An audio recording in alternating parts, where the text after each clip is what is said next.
আজহারীর বিস্ফোরক স্ট্যাটাস। যা বললেন তাতে কাঁপছে দেশ, দেশ জুড়ে আগুন, রাজপথে ধ্বংসযজ্ঞ। ৫ আগস্টের পর থেকে সহিংসতায় লণ্ডভণ্ড দেশের বিভিন্ন এলাকা। ভাঙচুর, অগ্নিসংযোগ আর তীব্র সংঘর্ষে উত্তাল রাজনীতি। সাবেক প্রধানমন্ত্রী শেখ হাসিনা নিষিদ্ধ ঘোষিত ছাত্র সংগঠনের উদ্দেশ্যে বক্তব্য দেওয়ার ঘোষণা দিতেই পরিস্থিতি নিয়ন্ত্রণের বাইরে। ক্ষুব্ধ ছাত্র জনতা ক্ষোভ উগরে দিল।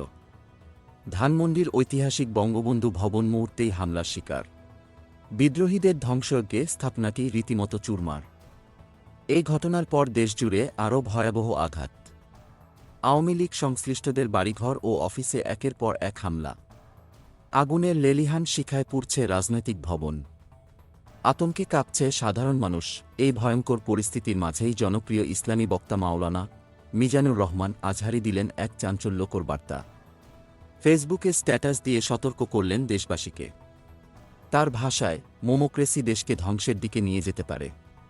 এখানেই থামতে হবে। কিন্তু এখানেই শেষ নয়। আজহারী আরও বড় ঘোষণা দিলেন। তার বক্তব্য, লেটস রিবিল্ড আওয়ার নেশন, নতুন বাংলাদেশের আহ্বান জানিয়ে দিয়েছেন তিনি। তার স্ট্যাটাসে যোগ করেছেন প্রতীকী হ্যান্ডশেক ইমোজি, যা আরও গভীর বার্তার ইঙ্গিত দেয়। স্ট্যাটাসের কমেন্ট সেকশনে আরও বিস্ফোরক মন্তব্য। আজহারী লিখলেন, এমন ভুল সিদ্ধান্ত যেন আমাদের উন্নতির পথে বাধা সৃষ্টি না করে। কোথায় থামতে হবে তা বুঝতে হবে। দেশকে এগিয়ে নিতে চাইলে শান্ত থাকাই একমাত্র পথ। আজহারীর এই স্ট্যাটাস মুহূর্তেই ভাইরাল। দেশজুড়ে চরম আলোচনা আর তর্কবিতর্ক।